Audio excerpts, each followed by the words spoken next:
Hello my loves, it's Kemi. Welcome back to my channel. In today's video, I'm going to be sharing with you guys 5 makeup steps / tips to help you guys achieve a long-lasting, non-cakey, flawless makeup base. If you're someone that spends so much time, money and effort on your makeup just for you to hate it at the end, this video is for you. If you're someone that you always find that your makeup does not last on your face and it's always coming off, this video is for you. All in all, if you just want to know how to get that flawless Instagram filter babe in real life, this video is for you. This video is going to teach you how to get a flawless, long-lasting makeup. So if that's something of interest for you, continue to watch. Okay, so the first step, this might sound like a no-brainer, but you need to be working on a clean canvas. The amount of times I have clients come to me, not necessarily with a dirty face, but with like makeup residue. That is why I always cleanse my client's face before going with any makeup, because I know that it's going to be dirt from like air pollution, makeup residue. People don't double cleanse their face, so there's a lot of factors that go into it. So you need to make sure that you're working on a clean base. The way to do that is just to double cleanse. If you don't have 2 different type of cleansers, use the same cleanser twice. Like don't just do one wash, do it twice, okay? Because there's still gonna be like little bits of makeup here and there. Then obviously you wanna go with your skincare, i.e. your toners, your serums, your moisturizers, just to make sure you know your skin is plumped and hydrated and moisturized, you know. Believe it or not, these are the little things that you need to do to make sure that you get the result that you want with your makeup. And you guys normally see with me that whenever I come on camera, my base is already all shiny and glowy. That's because I've gone in with my serums, with my moisturizers, with my oils off camera before coming on. And as you can see right now, my skin is looking a little bit glowy, a little bit shiny. My last step is to apply my vitamin E oil. And honestly, it really doesn't matter if you have oily skin, you need to be moisturizing your face. And you don't necessarily need to use oil, but definitely moisturize.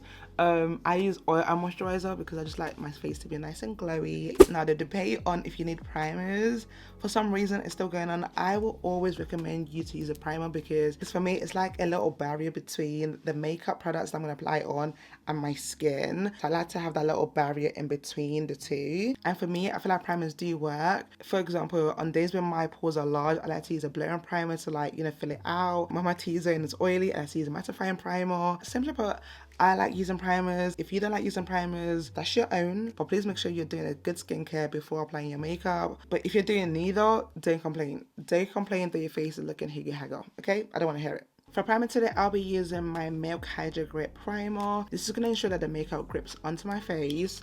Obviously, you want to use a primer that is catering to your skin concerns. Like today, I just want my makeup to stick onto my face. I want to make sure that my makeup stays onto my face for as long as possible. So Grippy Primer tends to do that for me. Sometimes I double prime, sometimes I only use one primer. I even triple prime sometimes. You want to prime according to your skin type and how you want your makeup to look at the end. Now, if you want long-lasting makeup and you're not using setting sprays between layers of your makeup, how do you expect your makeup to last?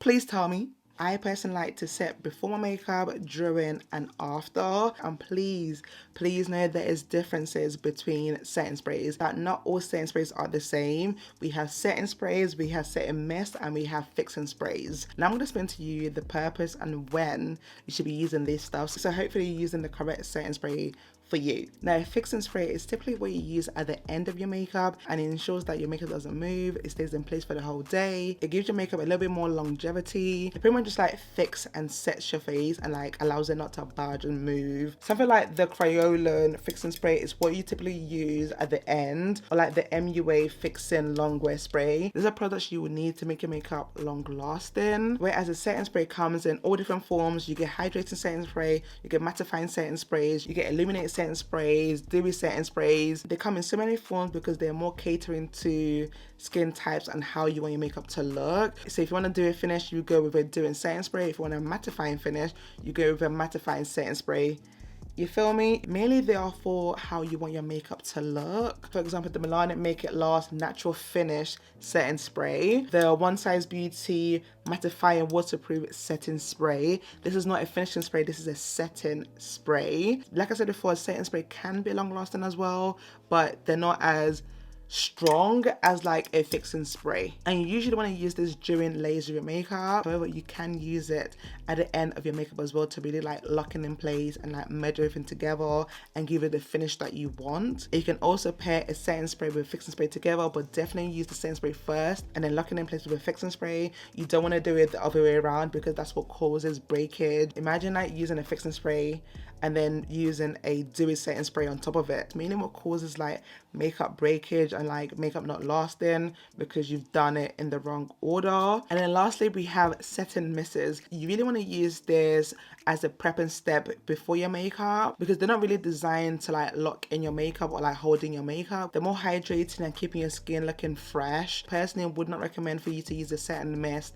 at the end of your makeup. An example of a setting mist is the Rare Beauty Ocean Optimist 4-in-1 mist. Now this does claim to have a lot of hold in it. I like to use this before applying my makeup or even during my makeup as well, but definitely not to set with. Another option is the Hydrating Duo Face Setting Mist by the Beauty Crop, and also these setting mists tend to have oils in them as well, so you do really need to like shade them up well before using them. So hopefully you now have a better understanding of different types of setting spray and when to use it as well. I am going to go in with my Rare Beauty Ocean Optimist mist to prep my face with.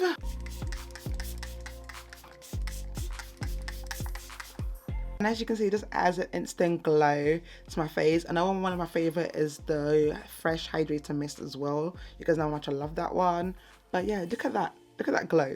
I am going to skip through parts where I don't think is really important in why your makeup looks like poo. For example, you know, color correcting. If your foundation is good and you have clear skin, you don't really need to color correct. For me, it's an important step, but for the majority of people, I don't think it is. Actually, if you do have hyperpigmentation and you're not color correcting, that could be a problem, but it's not major, I didn't think anyway. Now foundation, however, is a big step. It is so important to know the undertone of your foundation. If you are a neutral babe using a cool undertone or a warm undertone, guess what? The foundation isn't gonna look good on you. It's a no-brainer, and don't worry, I used to be that girl, and I used to use a really warm reddish foundation back in the day before I started understanding different undertones. If a brand doesn't provide a neutral undertone foundation and I really want to try out the product, I will go for more warm foundation, but I know that I will have to alternate with my other products. So picking out the right undertone for your foundation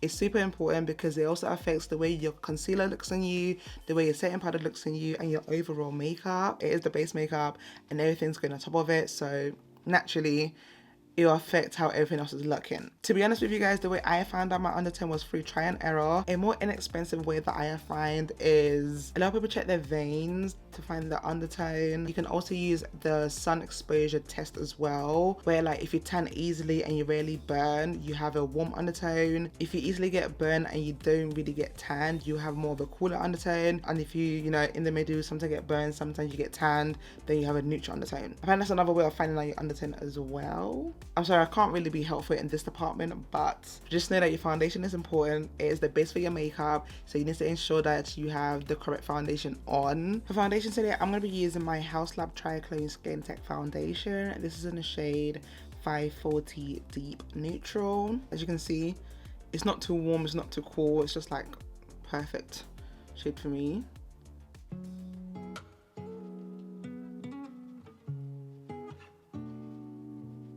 Now my fourth tip would be the technique that you're using. To be honest, I do feel like the products you use do play a part, but I feel like it all comes down to your technique. Because I've seen me use drugstore makeup and it still look as flawless as me using my high-end makeup. Yes, the quality or the finish of it might be a little bit better, but it doesn't take away the fact that it still looks good. That's why I say the quality of the products do play a part to a certain extent. For example, as you can see, I am patting the foundation onto my skin. I am not swiping, I am using a Kabrika brush to literally just bounce the product on.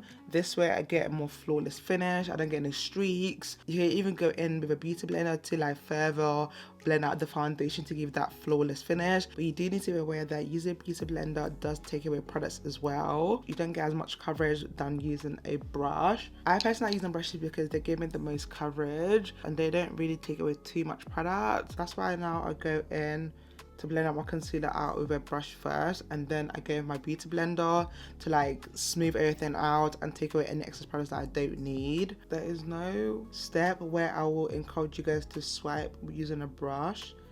Everything is a tapping motion. Tap, tap, tap, tap, tap. No dragging. Of course, when you're lazy, we like to drag because it's easier.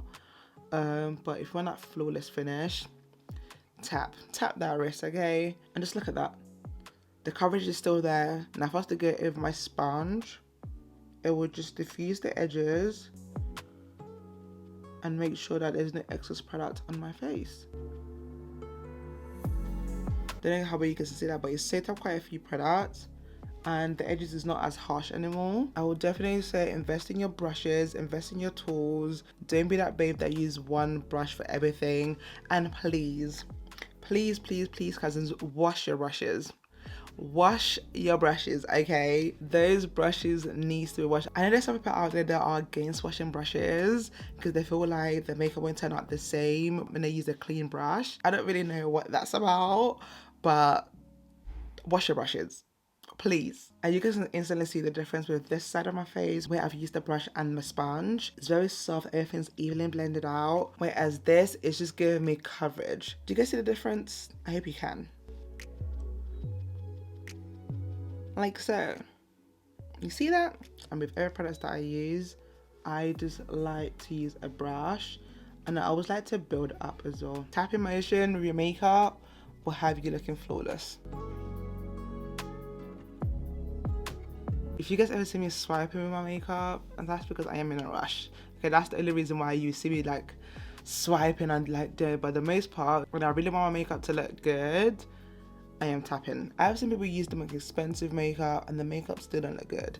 And that's because they are not tapping. They are doing this motion here. Unless you're doing an eyeshadow, I always think they're in a rush. Tapping takes time and swiping is just quick and easy. If you want your makeup to look good, take your time. Enjoy the process. Enjoy the masterpiece that you're creating. Okay, I'm just gonna add a little bright under eye because y'all know I love it. I love it, okay? I love adding a little brightness underneath my eyes. To be honest, this actually isn't that bright, but you know. By the way, I use my Huda Beauty Full Filter Concealer. This is in the shade Butterscotch. I'm going in my sponge and just diffusing it. Now this is where I would go in with my setting spray. So I either go in with the Rare Beauty or the Optimus 4-in-1 Mist. I will use a setting spray, and I'm going to be using my Milani Make It Last Natural Finish Setting Spray. This is also a long lasting setting spray as well, so you can use it at the end of your makeup.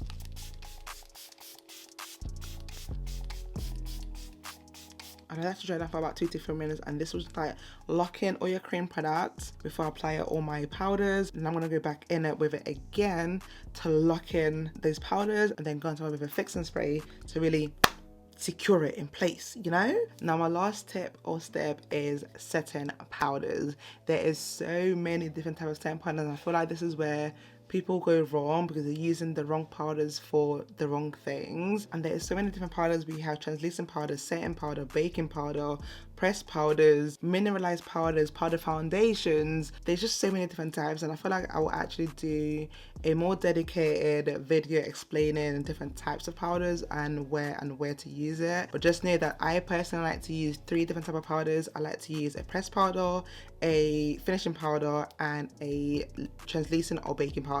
So before I go in with my translucent powder, I personally like to use either a pressed powder or a finishing powder to lightly set my highlighted areas. Now my finishing powder isn't gonna like hold my makeup. What it's gonna do for me is give me like an airbrush finish for my under eye and my highlighted areas. The one I'll be using today is my e.l.f. Shade Finishing Powder. It gives my under eye like a filter airbrush look. It does have a little bit of color to it, but it doesn't have any coverage. And right now you might think, oh Kemi, that has matted down your concealer.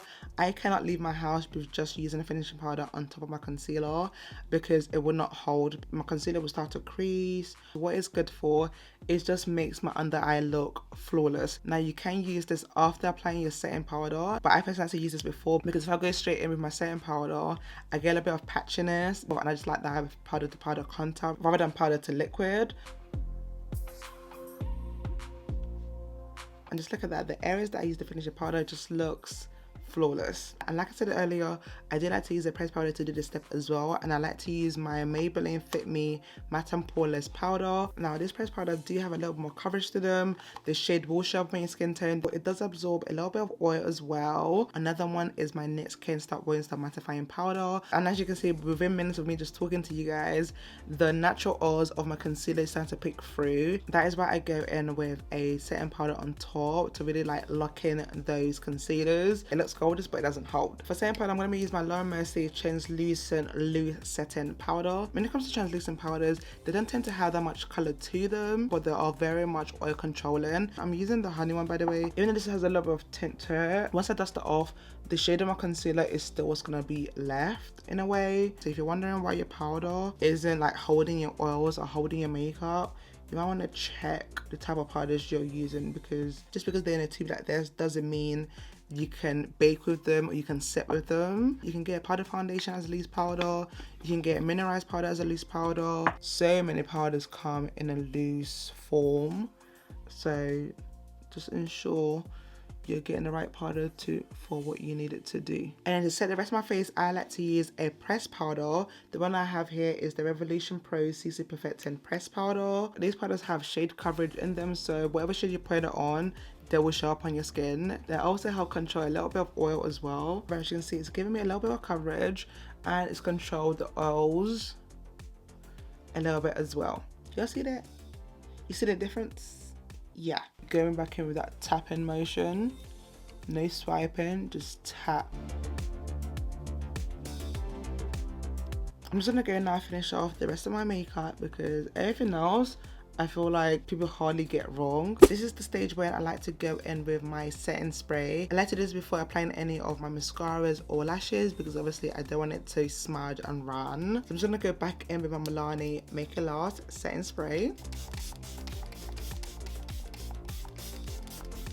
And because obviously this is a natural finish setting spray, it's gonna give my skin a natural finish look. So it's gonna look a little bit radiant. As you can see, just to go with any powdery feel, it just brought my skin back to life a little bit. So now that my makeup is pretty much done, this is where I'll go in with another setting spray or my fixing spray. For the purpose of today's video, I'm gonna go in with my Crayolan fixing spray.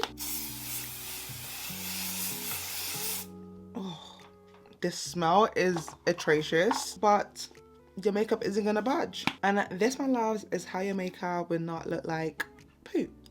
So that is pretty much all from me for today's video, cousins. Let me know if anything I said in this video helped you. And if you have anything to share as well, please comment it down below. Like always, I love you guys so much, and inshallah, I'll catch you guys in my next video. Bye, cousins. You see the base. You see her, right?